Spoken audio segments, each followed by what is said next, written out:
Take a look at this shameless begging for tips during the holiday season. And it says, the staff of blank, blank, blank would like to wish you and your families a happy and healthy holiday season. And it has the names of pretty much everybody with a picture of them. The first person responds, that is shameful. Imagine being okay with publicly showing how terrible of a human you are. 34 likes. Instantly. 34 likes. You're a bad person.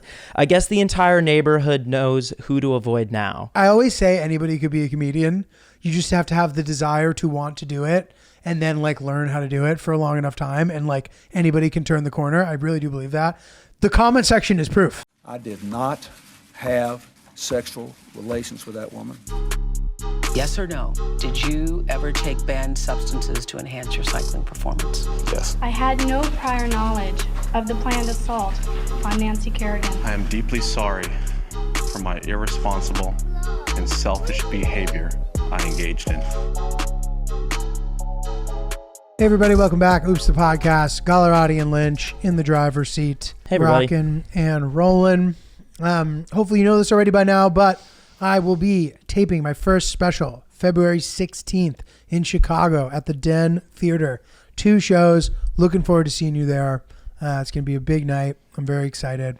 Have a big team behind the project. So anyway, that's going to be sick. In the meantime, I'm going to be at the Sunshine Comedy Festival in the Tampa area, 11th to the 14th of January. New York Comedy Club, Stamford, the 1st of February.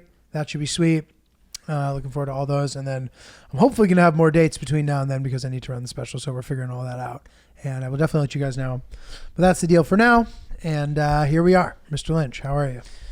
I'm doing all right. I want to ask about the big commercial. Oh, yeah. That's just been released. Thank you. I'm sure everyone's seen it, but if you haven't, GIULIO is playing a nice character in the new Manscaped ad. New Manscaped ad. Me and Big Pete D, the legend. Derek Gaines is in it too. Was a family affair. A couple of people working behind the scenes too. People that I know, and it was a lot of fun. It was fun to do it. So It looks great. I've been teasing that was coming out soon. So it's out. I think it's on Manscaped's YouTube channel. I'm not sure if it's going to have more coverage than that. I'm not certain about what their intention is for it, but it was fun to get to kind of do so much. Like for the most part, I do all these commercials, and if I say anything, it's usually very minimal. I usually end up being in it in a very minimal capacity, which I'm happy about because the money's the same as long as you're in it. Mm-hmm. But it was cool to kind of have a little more responsibility. So we can assume that if you're listening to the podcast, you've seen the commercial. If you haven't, it's on my Instagram. If you're curious and want to see it. So can you like walk us through, start to finish what the process was like for that commercial? Was it multiple days? How long did it take? Yeah, how sure. many takes? What is that like to shoot a commercial like that where you're one of the main subjects? Oh, dude. Yeah, so it's a good question. Well, as far as the actual executing of shooting the commercial itself, it was one day, long day, but just one day. And filmed in Staten Island, which I know it kind of like alludes to that's what's happening in the commercial itself. So we actually shot it on location in Staten Island at a barbershop that we turned into the Balber shop. And yeah, dude, I mean, we shot a lot of stuff. It was definitely like a long day, but it was a good day and ultimately pretty straightforward. And that was pretty much it, man. Bang, bang. Did it a couple months ago. And now it's out in the world. So sweet. Love seeing something go from start to finish like that. And also fun that like character is sort of like a thing that I've been enjoying doing a little bit in my stand-up. If you've seen my hour lately, you know the bit. Otherwise, don't want to spoil it. But I'm excited to sort of shoot this hour and then kind of retire all that stuff. Specifically, I mean, if it ends up somewhere awesome, it'll be a no-brainer. If it doesn't, if it ends up being like a thing that people don't see or a thing that like I end up self-releasing or whatever, I just wonder to what degree people are going to see it. And then I'm like, ooh, like, do I want to burn all my shit? But I guess I do. I mean, I like writing new jokes. And even like, if you've seen me, like, in any year, there's no chance that my hour is going to be similar or like the same, at least. I mean, there'll be some crossover if I was like still running some of my best shit, but like a lot of the time new stuff will replace other stuff and then it just kind of falls by the wayside. So like, I'm excited for the challenge to kind of restart. How long does it typically take to completely phase out one set of jokes and replace them with new ones? A while. I mean, it depends who you are. There's people who will like be doing the same shit forever, like type of thing, like the same set. You'll see them a bunch of times, and it's like the same thing, word for word. Mine isn't really like that usually. So like, it depends in what capacity. So if like I'm on the road, that is a different muscle than like doing the clubs in New York, because the clubs in New York are like shorter sets, right? So I'm doing like 15 minutes, whatever. So there, it's way easier to kind of like swap things in and out theoretically if you're doing those short sets, because you can pick and choose from whatever hour you're doing. If I'm doing an hour, it sort of like steadily evolves. So like at any given time, every 3 or 4 months, I would say a quarter of the hour becomes different. And then, you know, if I have stuff that's good, it gets better, theoretically, if I'm giving myself credit. You know what I mean? So with my Netflix set, and this is there's some like differing schools of thoughts on this. I did, you know, it was like 10 minutes or something, if that. It might have even been 7 minutes. It was short. So, but I retired all those jokes. And some people will be like, well, since that wasn't like technically your own special, you theoretically could not only keep doing them, but you could record them again. And I just kind of don't want to do that. I don't know. Just for me personally, I love not giving myself the option to do a joke anymore. So in your time doing comedy, roughly how many jokes do you think have been officially and permanently retired? Not like just those 7 minutes from Pete's thing. Mm-hmm. And then when I did the Pete and Friends on Netflix. And then the rest of them, I'll either just like outgrow them, or, you know, I'll throw some on my Instagram and like I'm effectively burning them. But if I wanted to revisit them, I'd probably just like try to make them better, or kind of tell them as in the state that I'm currently in. That will sort of inevitably, for me, make a joke a little bit different. If I'm saying something and meaning it, I can't say it the same way I said it 5 years ago and mean it. You know what I mean? I've evolved as a person. So like, that's how I feel about it.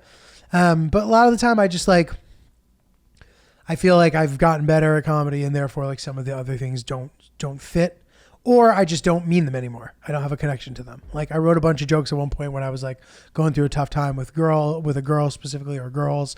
And it was a lot of that kind of material. And now I don't feel as connected to that stuff because I'm in a healthy relationship and I don't feel like I want to talk about it. I don't care, you know? Mm-hmm. So I don't know. I think that different people would have different answers to that. But on the Pavich episode, we were kind of talking about, he was saying he put his first hour out. It took him years to make it. And now, will he be able to put his second one out as quickly? Like, he doesn't know. But like, for me, I think that doing it the first time, while yes, it's the hits and like, you know, it's your best shit for many years, I don't necessarily think it has to mean that your next one isn't as good. Like, or that it should take the same amount of time to make the next one. One thing you have to account for there, 12 years have gone by. A lot of those years, you're still learning how to do it. I'm still learning how to do it now. You know what I mean? So theoretically, the turnaround time can shorten as time goes on, because I know better how to write jokes that I like to tell myself. I know more of what it makes sense for me to tell, if that makes sense. Like I might write something, but I'm like, that's not a thing that I say. That's not a thing I talk about typically. So even if it's clever, I'm not going to do it. Whereas maybe back in the day, I wasn't sure what I think or what I mean or what my quote voice was yet. So therefore, getting to the final result takes a longer time. Also, when you're a greener comedian, you don't have as many quality reps. And the quality reps are how you build the set, right? So theoretically, if I'm performing more often for good crowds consistently, then I will be able to develop jokes more quickly. These are good questions to be asking, and I in no way am an expert. I'm sure there are comics out there who are so seasoned and so whatever that they would roll their eyes at me even going on this rant here. So I think there's a levels always, and you kind of have to be humbly open to improving and learning new things and knowing that you don't know everything. So I think that's a nice thing about stand-up, where like you don't have to peak young like sports, you know, like theoretically your instrument can become more quote lethal as you get older, as opposed to, you know, if you're 45, you're not going to be able to put on muscle the way you do when you're 25. It's just like not possible. And if it is, you're doing a bunch of crazy shit to make it possible. You know, as time goes on, you can sort of like continue to improve, which I like. I like that arc better.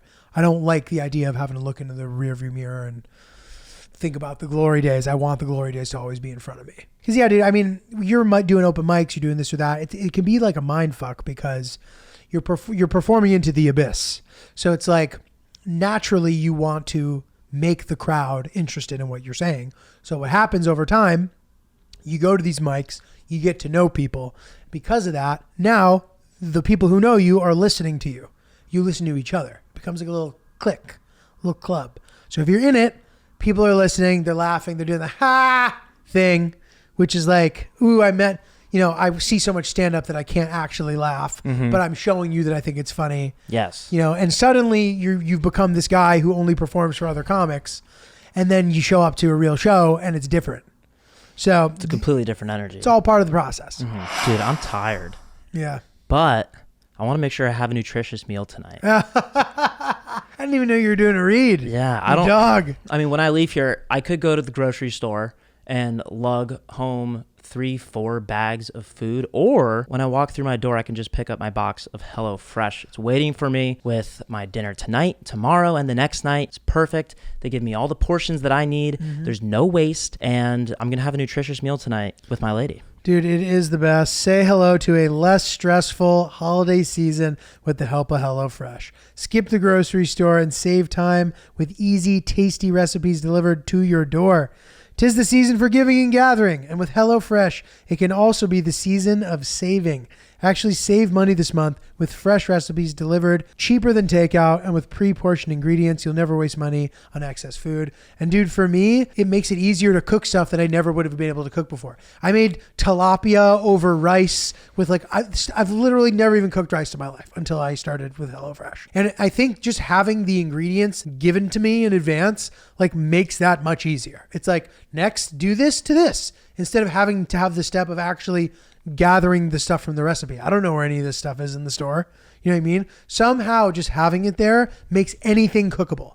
And even stuff where there's a slight learning curve, it's been fun to get better at it. So I really think that HelloFresh is the way to go, especially if you're just getting your feet wet with cooking. Go to HelloFresh.com/oopsfree and use code oopsfree for free breakfast for life. One breakfast item per box while your subscription is active. That's free breakfast for life at HelloFresh.com/oopsfree with code OOPSFREE. HelloFresh, America's #1 meal kit. I've been enjoying the process of grinding. It's been fun. And, working at the Comedy Cellar has been exciting and fun. And, the shows are just so consistently packed and good, and it's a great way to, I feel like a better comic already in the month and a half, 2 months that I've been working there. I already feel like I've gotten better. It seems like you're posting quality clips consistently also since you've been going there. Thank you. And just they look really good, and Thanks, they are man. also good content. Thanks. Yeah. That's also a good thing. Thanks. Yeah. No, I'd like to, just keep the operation growing because I want to have more control over my destiny. More money, more exposure, more clout. It all goes toward being able to execute what you want to do more easily. It's the same thing as this open mic discussion, where it's as time goes on, you become a better comic. You have more flexibility and ability to perform for good crowds more consistently, thus making your stand-up better. And for me, I want to make travel videos. I want to make unscripted shit that's dope. And to do that, I need money or somebody else to pay for it or to get it somewhere, right? The amount of money I would need to make a year's worth of, and a dense year's worth of dope shit is not that much. I was putting a price tag on it in my head the other day, $150K. And that shoot could maybe even do a couple videos. For example, okay, I had this idea, right? I want to make videos about, I've talked about this before, but trying to make yourself and make one into a more durable traveler. I struggle with some of the difficult things about traveling. Well, these things are difficult for anyone, but I'd like to make them less difficult. One of them, flying economy and being uncomfortable, right? So the idea of training oneself to sleep in uncomfortable environments effectively. How do we do that? exploring the path to figuring out how to do it, trying, training, and then executing it, right? So I can do that en route to another trip. So say I do this Buddhism idea that I've been talking about a bunch, right? Say I do it in Southeast Asia. So now I can do a couple things there. I can shoot some stuff for this sort of like durability challenge. I book myself a middle seat in a coach flight, and that's a long fucking flight. I mean, I don't know if there are direct flights to, Vientiane or in Laos or wherever I'd be going, or Vietnam or whatever. But if there were, that's easily a 17-hour flight, if not longer. So now I'm in the middle seat. Can I sleep? Right? Fun. Then I show up. I'm in Vietnam. I am now going to attempt to do all the things necessary to make it so that I can eat whatever I want without getting sick. How do I do that? And that's a whole exploratory piece in and of itself. And I shoot some stuff here. I interview the right people. We have clear objectives, and then I go do it. Fun. There's a video series in and of itself. And on that same trip, I can now go do the Buddhism thing. That's easy. Contain, shoot. I shoot it. I'm also factoring in, I'm paying people to edit. I'm paying the people for their time who are working on all of this stuff, and maybe making some money myself. So I can do that. And maybe I go to Iran on another one. And if I don't have the daunting challenge of editing this shit, and you guys are going to see the Nicaragua stuff, it's going to come out pretty soon. You're going to see how incredibly Josh edited this shit. Wow. Amazing. I think I kind of roughly know how much it would cost to just employ him. He did it for free because he is a legend. Wow. And I was wondering, I'm like, are all like editors this cool? Or this smart, or this funny? Like, this guy gets it. He gets comedic timing. He edited it in a way where I'm like, I worry that an editor won't know how to do it. He knew, nailed it. Every idea that I had, he basically did it. He sent me a rough cut that was like 95% done. And I was like, okay. Like, I'm like, ooh, will he pick the right songs? Will he do this? Will he do that? He did it. Nailed it. If I want to find better songs, I can spend the time to do that theoretically, but I don't have to because he did a good enough job. But so any fears that I had about relinquishing control over an edit, those are gone. So I can do that. Say I go to Iran. Say I go to Yemen. I go to Socotra to like do a nature style. So we're doing different exploratory things, right? I do 4 series. That's 4 weeks out of my life. And maybe with scouting everything, maybe that's 8 weeks of the year I'm spending working on this. Half of it I'm at home. $150K. I don't even need a network. Maybe some fucking rich guy or some like person who's like, you know what you're doing is good for humanity. I'm just going to give you the money. Here you go. Go make them. Go have fun. I'd be thrilled. But the more that my shit pops off, the closer I get to being able to do that. The more followers I have, the more this, the more that. So the reason I've been posting more is because I'm hoping that somehow I will continue to grow and be able to just like have control over this brutal business where you just don't have control over shit. And you're just waiting for people to email you back and text you back. And you're constantly getting gate kept. Oh, they're not looking for this now. I don't think I'll be able to make this. What's the update with this? What's the update with this? Following up 7,000 times and nothing. And I talked about this on the last episode, but it's like, how do you get yourself in the driver's seat and have control? And it's like money talks, dude. You're selling tickets, you're converting, people are watching you. You have eyeballs, you can do whatever the fuck you want. So that's what I'm thinking about. And I feel that more than ever. I think before I was just content being where I was. I was kind of like in the rafters. I was like making money, this and that. The pod's doing well, okay, money, this, that. But I want more now. Mm-hmm. And that's kind of the nature of how it goes. You level up and you're happy for a bit, and then suddenly you become as unhappy as you've ever been trying to level up. And I'm experiencing that now. And it gets harder each level you try to go up. I bet, dude. There's no reason to be ashamed about trying to get it, trying to fucking push it to the next level. Mm-hmm. More reason to share everything that Giulio posts. Get this special boosted all over the algorithm. Yeah. And in front of maybe a Daddy Warbucks that's just like, yo. Who's that? Daddy Warbucks. I think he's the daddy from Annie. Oh, hilarious. Just give Giulio the keys to make some keys, beautiful baby. art. Give me the keys. Let's fucking do it. That So yeah, great. dude. So that's where I'm at. A couple people have asked me about this, about the flight updates. Like, are we getting flight updates this year? Well, it's funny you mention that because you are going to get them right now. So Francis is at 40. I think last year Francis got to 44 or 46. You have it? We have an Instagram post. I am actually somehow going to beat last year's flight total. And even though I had those like I had a bunch of international trips. I didn't really do that this year. I went to that one wedding in Europe. Which, by the way, during that, I found out about all the big pod changes that were going to happen, which was pretty terrible. What a terrible way to fucking torpedo a vacation. So, as is, knock on wood, I don't want the plans to change, but I should get to 50 this year. So, that'll be my all-time record. And I'm sure somebody's going to email me saying that they've done twice that and make me feel stupid for even announcing that out loud. But it's okay. You know, this is my truth, and that's it. One more time, what were you at for this year? Last year I had 48. This year I should have 50. This year I should have 50 if my current schedule maintains itself. Yeah. I think I'm somewhere around between 15 and 20 flights this year. Solid. Which is pretty good for me. But Is I'm that done better for the than year. you did last year?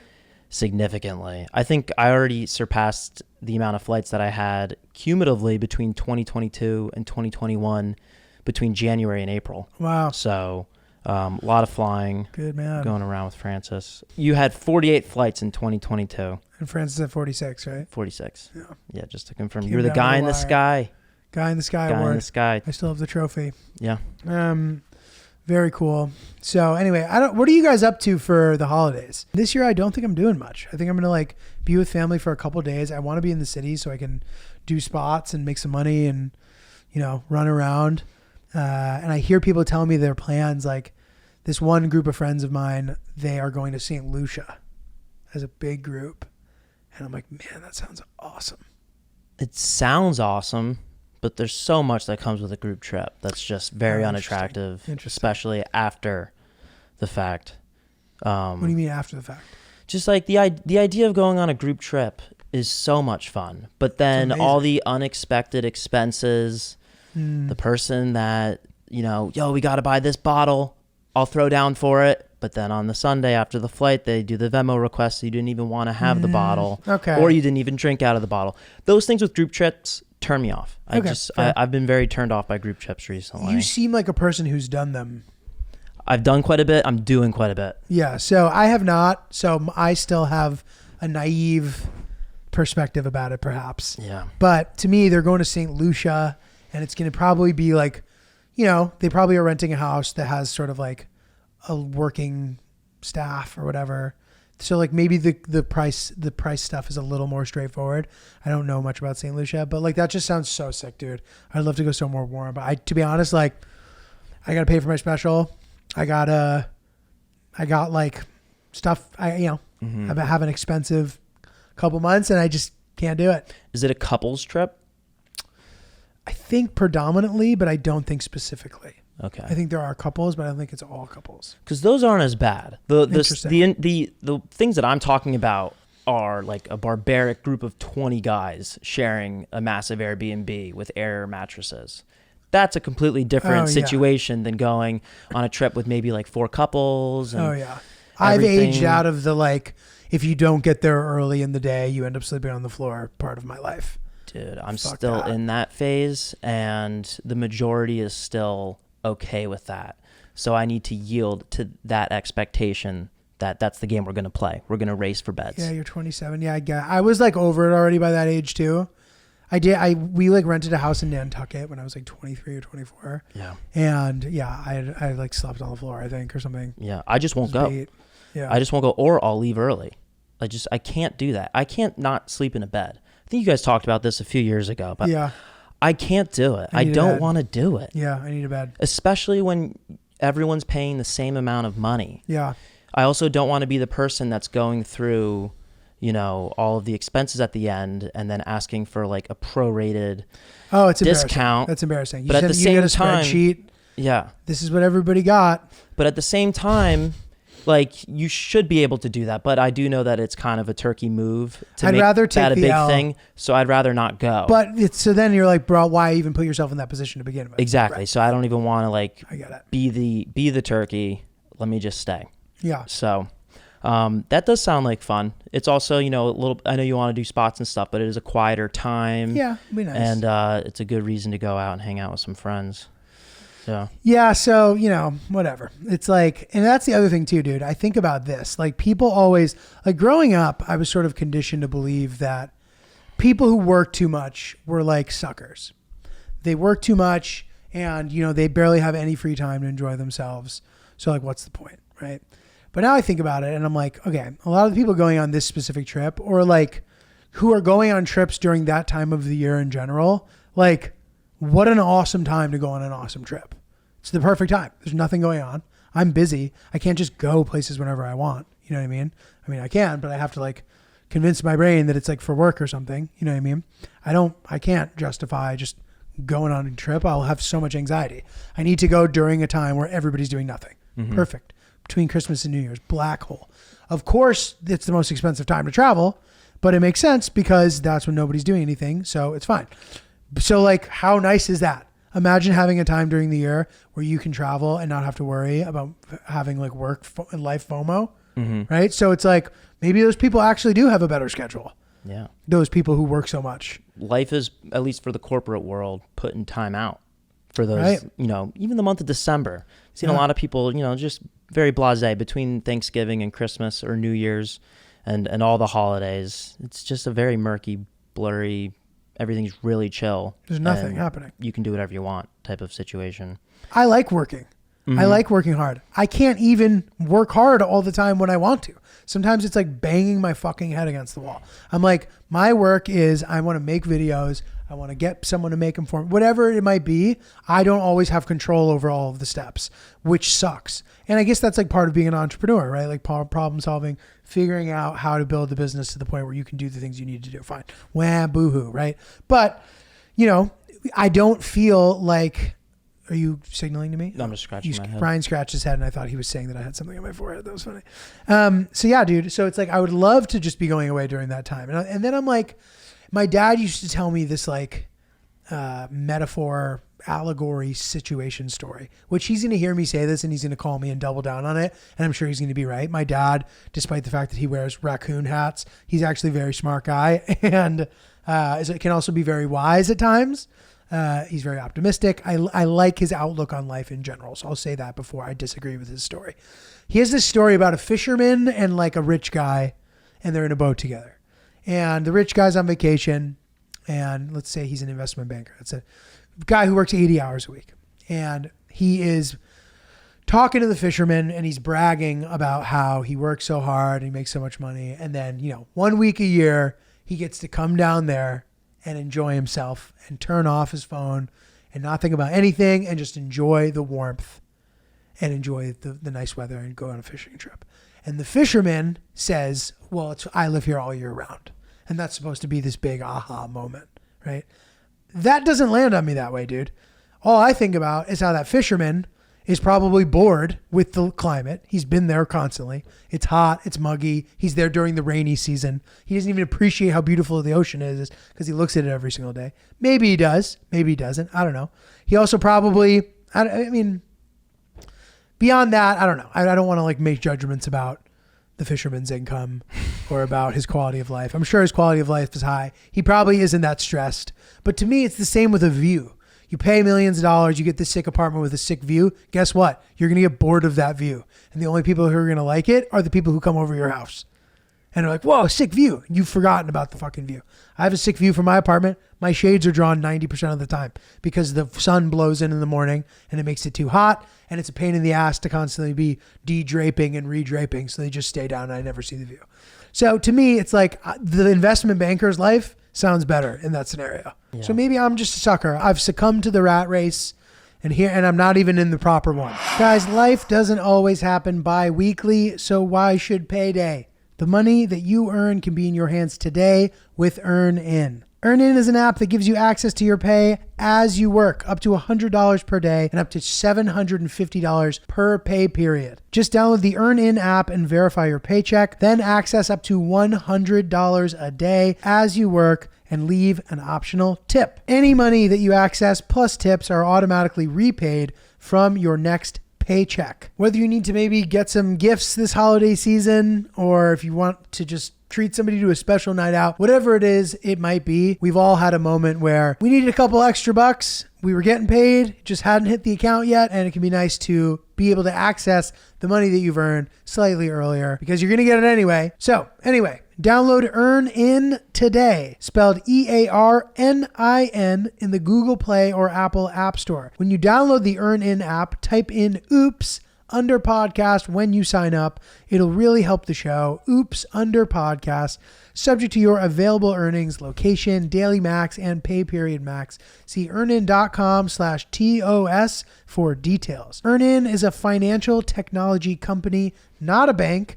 Bank products are issued by Evolve Bank and Trust, member FDIC. You know, I'm excited about getting married. I'm pumped about the wedding planning, and Hillary has been giving me updates. I haven't been super hands-on with the planning, which I think she prefers. I think she has an idea of how she wants it to be. And me caring and being involved in all the conversation and all the planning would be net negative for the process. Are those her words or your words? My words, but I'm fairly certain that she would corroborate that. Like, if I were to be like, why don't we do it like this? That would not be good.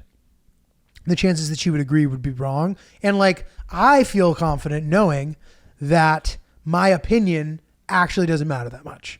Like, I know that we'll get to that day and there will not be a single scenario where I'm like, we should have done it this way.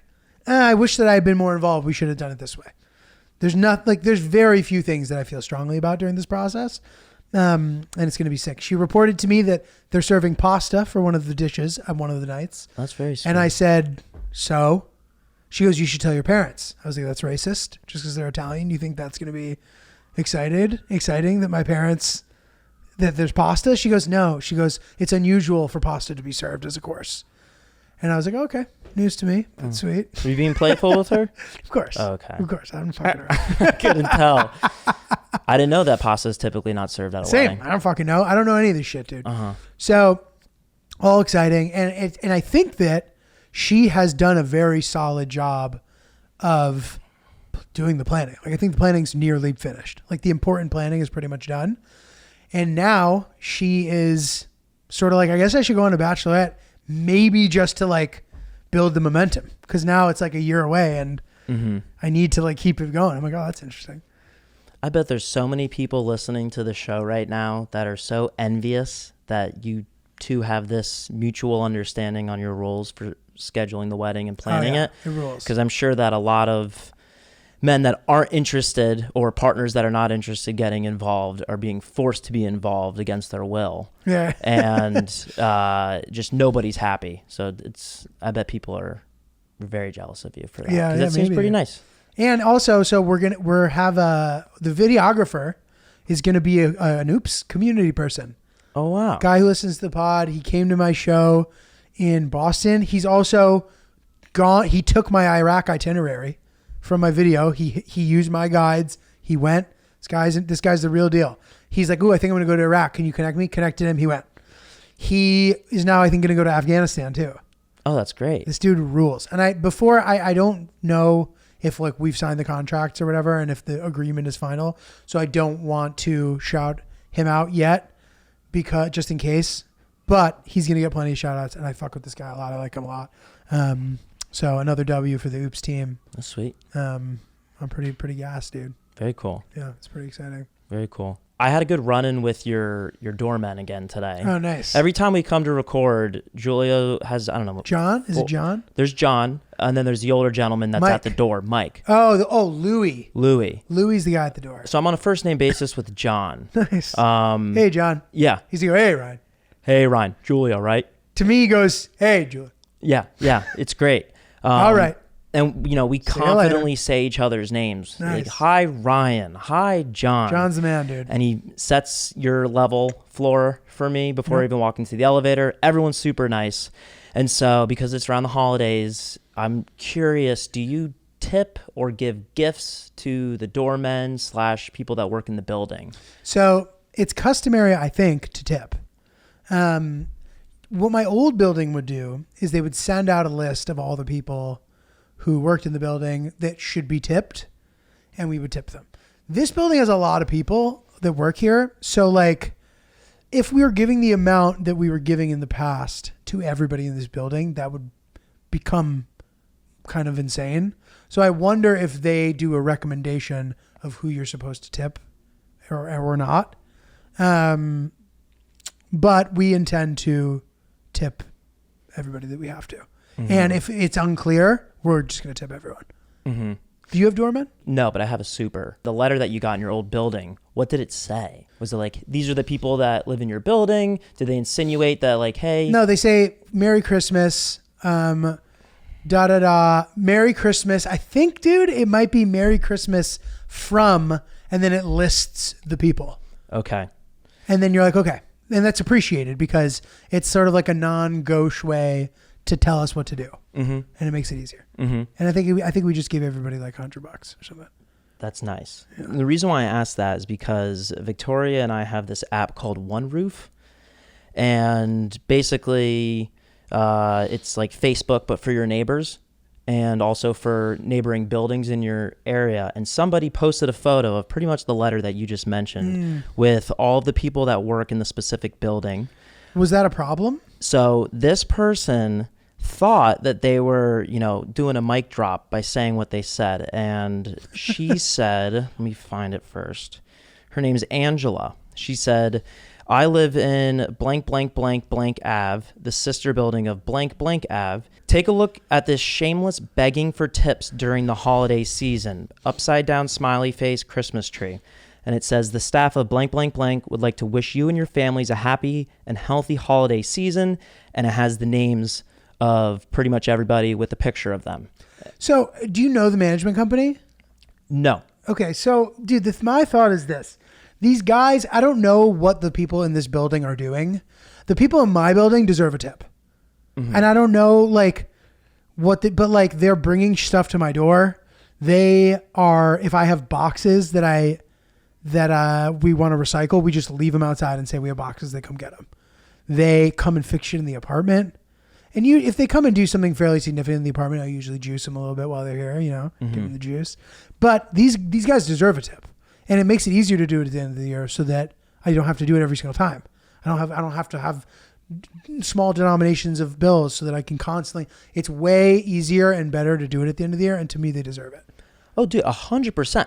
The 2 minutes that just went between me showing you the picture and you explaining that, I'm nervous that people may be thinking that I agree with the person that posted that photo. I know that you don't. But I just want to say that this backfired because this person thought that they were going to get like, yeah, fuck those people. They don't deserve tips. Like, that's annoying as fuck. This backfired. There's a community of hundreds of people that are in this group chat. I just want to read you some of what she got back. So she was expecting to pretty much get just, I don't want to say you're right. Yeah. Fuck these people. The first person responds immediately after the posting, that is shameful. Imagine being okay with publicly showing how terrible of a human you are. 34 likes. Instantly. 34 likes. You're a bad person. I guess the entire neighborhood knows who to avoid now. Bro, proof that I always say anybody could be a comedian. You just have to have the desire to want to do it and then like learn how to do it for a long enough time. And like anybody can turn the corner. I really do believe that. The comment section is proof. Oh yeah, 100%. Random ass people are so funny. And also using GIFs. Are you kidding me? Miguel M responds, I really don't see this as an attempt to extract tips from tenants. And even if it was, who cares? Angela, get a life, dude. There's better things to do. Angela, WTF, exclamation part, said Sarah D. This is genuinely awful and you are a ridiculous person. Why are we putting their faces and information out there? Sharpen up. Wow, this is next level not cool. This is the worst part of our society. You are a shameless, awful human. We have such nice crew that take care of us, and for you to post something like this, you should be ashamed. What else? Absolute villain behavior, TBH. Agreed. Angela, hope you aren't expecting a holiday bonus because it's exactly what you think the doormen shouldn't receive either. Oh, man. Wow, Angela, that is next level low life behavior. Who the fuck do you think you are that entitles you to publish people's personal information, names, and faces in nasty review. And now the internet is just dragging her apart, finding her information, calling where she works, and she just never should have posted that. That's crazy. Karen situation unfolding. Yeah, Angela, you are an incompetent asshole. I hope you get nothing for Christmas. You're getting coal in your stocking, Angela. Yeah, the audacity. Vic and I were sitting on the couch. We didn't contribute. We were just, it was refreshing What itself. is this app? It's called, It's like an apartment thing? it's like Nextdoor. It's called One What's Roof. next door?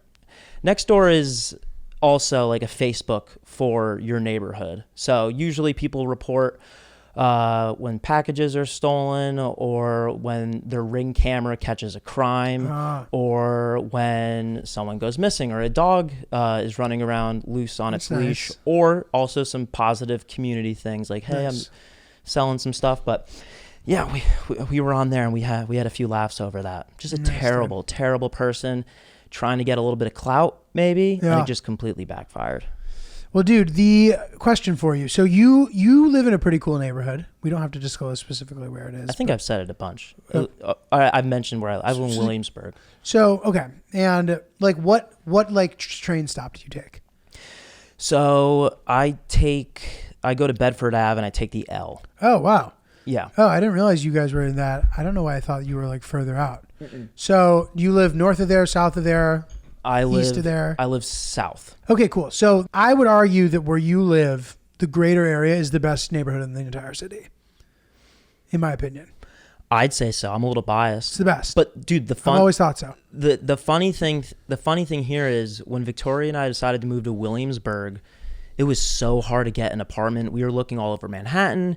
We were looking in many different parts of Brooklyn, and then we finally got the opportunity to check out the apartment that we live in now before it was listed, because a friend of a friend of a friend of a friend knew Victoria's brother. We didn't know anything about the area. Right after we moved in, that was the first time that we started to explore. And like, yeah, I feel like we hit the jackpot. Dude, we're it's very the best. happy there. Every block has better shit than most of Manhattan. Manhattan, I hate to say it, it's a little stale. Like, there's nothing that is like emerging. It's like all the neighborhoods are just, they're still cool, but they're like not as cool as they used to be. Pretty much, the only like part that I can think of that's like popping, obviously Manhattan is so like, is such an A-list destination that it's still sick. You know what I mean? But like from a living here perspective, like Soho to me is like played out. Like the spots are played out, and a lot of it has to do with like people being unrealistic about rent and shit, and like places that used to be just like thriving retail areas just like having a ton of vacant shit, or like pharmacies moving in, or like whack chains in areas that used to have like amazing stuff. So it's hard to like find a middle ground between Chipotle and fucking masa. You know what I mean? We're like fine dining or like herding you in and out, takeout type shit. Mm-hmm. And I get that Chipotle is like better than McDonald's, but it's still like, it's like 2023's McDonald's in a way. Well said. You know what I mean? Like chopped, just salad, bro. It's like soulless, like nonsense. Like it's people who have 7 minutes to pop out of the office to get lunch before they go home. Like there's no vibe. Like Williamsburg will have like spots. Like you get the best cocktail. You can get a $15 meal where you like order at the counter and it's like some dope shit. And the person who took your order is like excited to work there. And like, it's gorgeous during the summer and there's just like endless amazing spots and shit to do. And it just rules. Yeah, dude, Domino Park is stunning. Now, I haven't been to many parks in Manhattan. I've been to Bryant, I've been to Central Park, but like Domino is like, it's sexy. It's cool. There's a turf. They have yoga classes out there. Sick. There's designated areas for your dogs to play. There's a taco stand. They just built a paddle. Is it paddleball or is it pickleball? I've learned that it's padel. Padel? Apparently. There's a padel house, and there's outdoor courts and indoor courts. And dude, I love it there. And I feel like we got there at the right time. I feel as long as we're living in the city, I think we're going to live where we live because... Well, you also have the apartment hookup, but yeah, you hit the jackpot. That's great. So you deserve it. Thank you. Yeah. But you are right. We have found a couple of our local spots and they slap. Yeah. And there's also some banging restaurants. Misi is a really popular restaurant. It's right down the street from us. Dude, that restaurant is amazing. You guys, that's a restaurant recommendation. If you want Italian food, there's a bunch of like solid Italian restaurants in New York. Misi is like the best. It's like I'd put it in my top 3 of and granted I haven't been to every restaurant, but Misi's like the shit. Yeah. And also pro tip, if you can't get a reservation at Misi because it's very, very difficult, Misi just opened up a hybrid market / mini restaurant just a few blocks down. I walked in there the other day just to ask them what the deal was. And they said that you can make reservations online, but also they keep some spaces open for walk-ins, and they serve the exact same food. Cool. So just a little hack. Don't tell anybody, make a reservation and impress your friends. Very good. Yeah, dude, I love it there. Yeah, I love it. I'm rules. starting to shake. I Yeah, get dude, excited, I thinking about it. I was in a play in 2010, I think. It was Edward Scissorhands. Oh, sweet.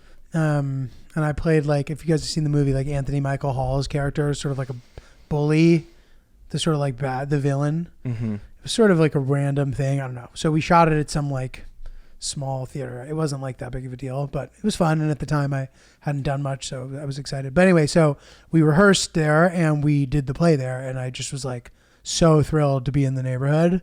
And my parents are like blown away by the fact that it's a neighborhood, because back in the day, like when my mom lived in Brooklyn when she was a little kid and my dad was in the Bronx, like Williamsburg was like not a nice neighborhood. It was just kind of like warehouses. There wasn't really anything there. And now it's really become the spot, and it's been the spot.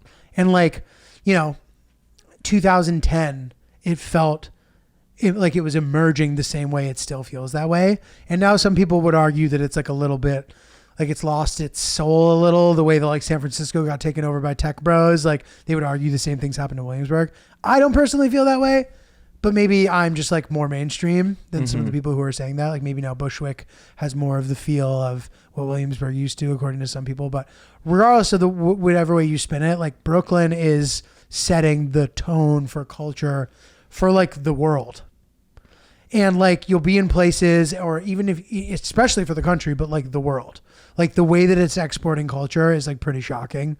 And any city you go to in the US, they'll have some cool artsy neighborhood where they'll be like, it's like Brooklyn. Or in like other emerging countries where like their art scene is starting to pop off, you hear this like Brooklyn comparison. So to me, it's the place to be. Yeah. And I'm not just saying there because I was born there and like I lived there when I was a little kid. Like I think it rules. And it has a lot to offer. And there's parts of Brooklyn that are still like old Brooklyn. I have friends who are bummed out about this sort of like new Brooklyn, because they're like, oh, old Brooklyn, remember? And I'm like, yeah, dude, it sucked. It was like everybody talked like you. Just complaining. I don't know, Dude, there's a sugarfish that just opened up down the street for me. Yeah. Fuck yeah. That was the first sugarfish I went to. Sick. There's a Two Hands, which you've mentioned love Two when Hands. who was on that you were talking about Two Hands with? Best breakfast burrito in the city. Yeah, I've been there and I got the Israeli burritos spot. since you mentioned it. That's delicious.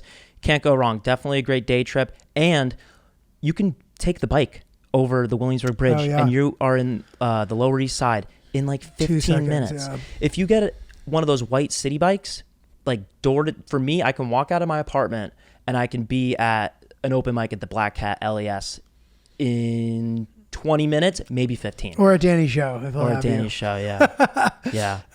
I love it there. It's, but yeah, dude, it's it great. rolls. The city bike bridge thing worries me a bit. It's like one lane and like people be whizzing by you like delivery boys. I like feel very on edge while I do it. Mm-hmm. I don't know. Oh, dude.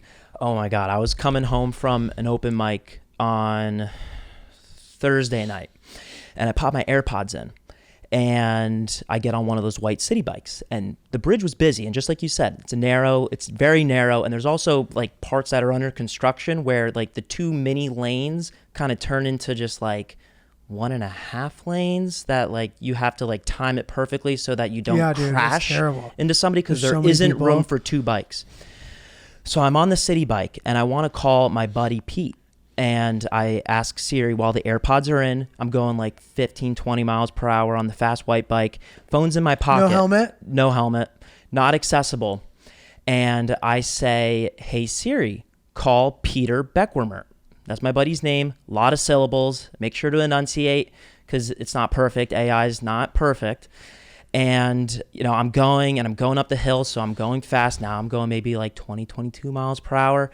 And then Siri, hey, Siri, call Peter Beckwimmer. It says, okay, calling Gabriella Charshan, mobile. Is that like a random person? It starts calling this girl that I got her contact 9 years ago for class freshman year of college. Oh my God. And so it rings, ring, ring, ring. I realize, oh my God, what? This is insane. Why is this girl getting called? Ring, ring, ring. It's ringing a second time. Now her phone is getting the alert that I'm calling her. If it rings once, you get the alert. I know. So I'm panicking. I stop the bike short. I don't even pay mind to who could be behind me. I was in that area where it was a lane and a half, the worst spot. Do you have a hang up tap? I don't know how those work. I've never taken the time to figure out how to do it. I know how you pause with the right one. No, you can set it. I know you can set it, okay. but I don't even know. Haven't done that. I don't even know what the preset ones how are to because do it. I know you can do some. The left one has something set, whether or not you've set it up yourself or not. And so I almost get into an accident with a guy. I hang up the phone, and then, I was like, fuck. So I pulled to the side. And then I had to shamefully text this girl, Gabriella, who I haven't talked to because I know, like you said, got the phone call. But dude, she might have just assumed that it was a butt dial. I don't know. I don't know. We follow each other on TikTok. I don't know. Maybe like, oh, I bumped into so-and-so.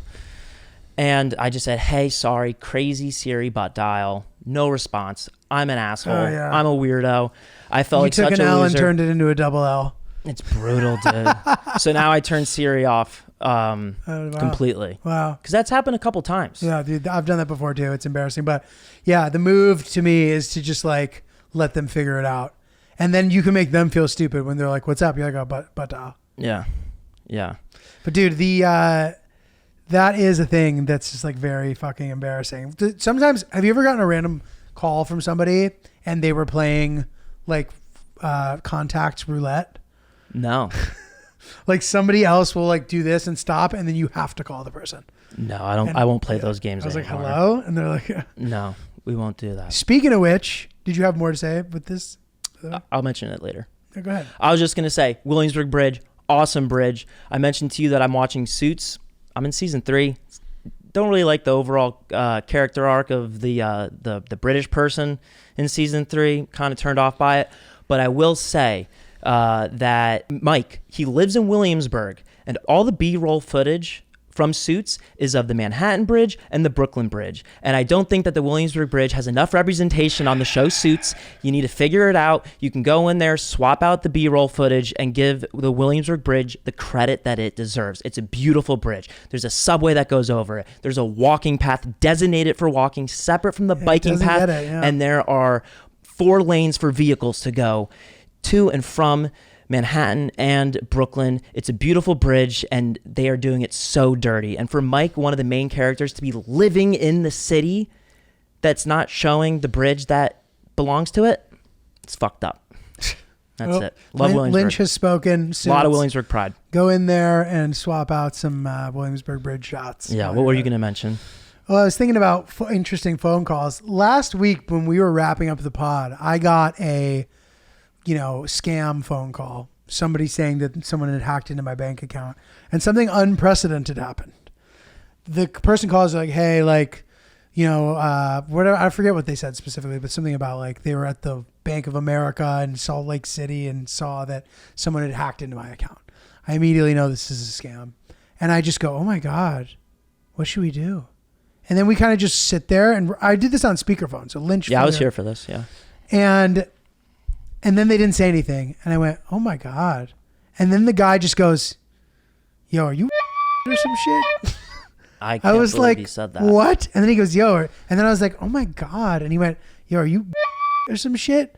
And I was like, dude, this guy just fully broke. And I wanted to like keep it going, but then I was like, this is getting too weird, and I hung up. I don't know that I'm proud of myself. It just felt weird, but I never thought that I'd be able to get them to break. I thought they would just hang up. Yeah. I've never had a guy be like, yo, what the fuck? That was crazy, dude. Don't you feel a little dirty? I do it too. Don't you feel a little dirty when you start playing with the telemarketers on the phone? No, a telemarketer is fine. A person who is scamming you, I don't feel bad at all. I don't mean to mix the two. I still think we need to divert drone strikes to scam call centers. I agree. Obliterate them to pieces. Those people are terrible people. Victoria tells me there's a setting on your phone that automatically denies phone calls and sends straight to voicemail, spam, or unknown contacts. Interesting. But I am always thinking that I'm going to get a phone call from someone important, somebody that's with my grandpa that needs to get a hold of me because of because he got ran over. Like I need to answer. I answer every single one of those phone calls to a fault, and Victoria thinks it's very unattractive when I start screaming at them. Oh, Hillary does But too. sometimes I do. I don't know how that's legal. I don't know how Verizon or the carriers are not doing anything about it. Yeah. That's it. It's tough, dude. Agreed. It's bullshit. Yeah. I don't know if it's a coincidence or what this phenomenon is, but nobody who I talk to on the phone hangs up the phone. I'm the one who hangs up. If I were to not hang up, the call continues. And sometimes I hear them doing or saying shit. And I don't like that. I don't like hearing people talk about stuff that I'm not supposed to hear. Maybe it's bad. Most of the time it won't matter, but sometimes they might be talking about me. I've heard my dad talking about me when he thinks the call is over, but I haven't hung up. So I'm just wondering, I want a challenge to all of you. Next time you're on a call with somebody, say bye and don't hang up and see if they hang up. And I don't think they're gonna. I don't think it's just me. I don't think anyone hangs up, and I don't know how calls end. There are people that never hang up and they just assume that you'll take care of it for them. Yeah. But you know what? Yeah, you got to put the ball back in their court and let them know, like, this is a two-way street. Yeah. Just like this phone call. Yeah. I'm sure you've accidentally heard like, oh, Giulio sounded pretty sad. Yeah. And then it just hangs up right there. Oh yeah. My Yeah. dad commenting on something about my personality. No matter what I say. Yeah. And then you feel terrible. I'm here still. Oh. He even did it the other day. He was like talking, but this was like more blatant. We were in the middle of the call and he started whispering to my mom, but also into the phone. I'm like, Dad, I hear you, bro. He should know better than You that. should know better. Yeah. That's a big one with grandparents. My grandmother will say something about me. Luckily, she doesn't talk shit, but you don't want, it feels dirty. You don't want to catch her. Yeah. You don't want to catch her for the Yeah. first time. That's for sure. Oh my God. I got to tell you this. Okay. So my neighbor, we were hanging out with him the other night. We might cut this, but I was with my neighbor and he was talking about somebody that he went to high school with that was caught being a peeping Tom. A real peeping Tom. I didn't know that these people existed. So where can Tom peep wherever, or does there have to be a specific environment for one to qualify? Was he like peeking through the window? I think that is the typical definition of a true peeping Tom. A person watching someone change without them knowing. Without consent, yeah, without them knowing.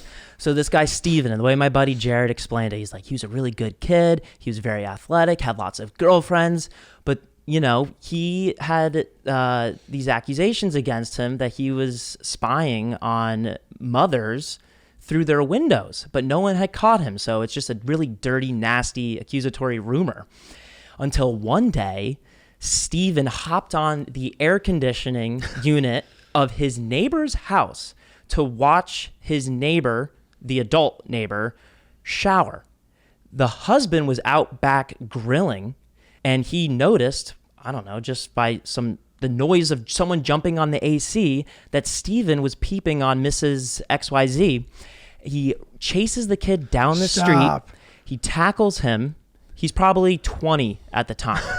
Tackles him, and then he gets arrested. And now that is who he is to everybody that knew him forever. Oh my God, dude. I just thought that was That's so crazy. silly. That poor guy. You have to be insane to be a peeping Tom. I feel think you bad get for away the with it. peeping Tom in this situation. He's a kid, dude. I mean, he's 20. You shouldn't be doing that. But like, You shouldn't be doing bro, that. every high school movie, there's like a 16-year-old like watching someone's mom get out of the shower or some shit. It's not a crime, bro. I mean, I'm not. He shouldn't have been doing it, but like, we shouldn't have ruined his life either. I'm sure he's learned his lesson. Hopefully, maybe not though. That's just such an insane thing. That's one of the few things that I feel like is very difficult to Can't take the peep out of the Tom recover from. You can't Well, take the peep out of the Tom. for sure. Yeah. There's very few things that you can't recover from. I feel like that's Well, I'm one surprised he has the same friends. What do you mean? Like you said, he's known to all his friends now as the peeping Tom. Well, just everyone that knew him. Right. I bet he doesn't have any friends anymore. Oh, That's just my thought. But yeah, I had to share that because it popped in my mind. yeah. Well, guys, if you're peeping, be careful because Yeah. someone might catch you while they're grilling steaks. and- Yeah, take it easy on the peeping. Maybe cut it back to maybe one time a month. But don't be like Steven. Yeah. Yeah, don't fly too close to the sun. Yeah. Good luck, Steven. Hopefully you've been able to get your life back together. Oops, the podcast. Come see me in Toronto. That is going to be the 16th, the Royal Theater. Very excited. NotJulio.com. Come check out my special taping, which is going to be February 16th.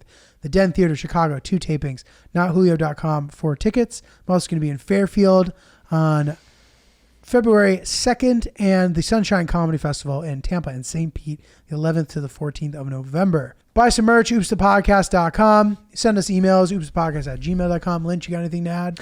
Nothing. Check me out on Instagram, TikTok, Twitter. Ryan is polite on Twitter. Ryan is really polite everywhere else. And check out Giulio at Not Julio. We'll see you guys later.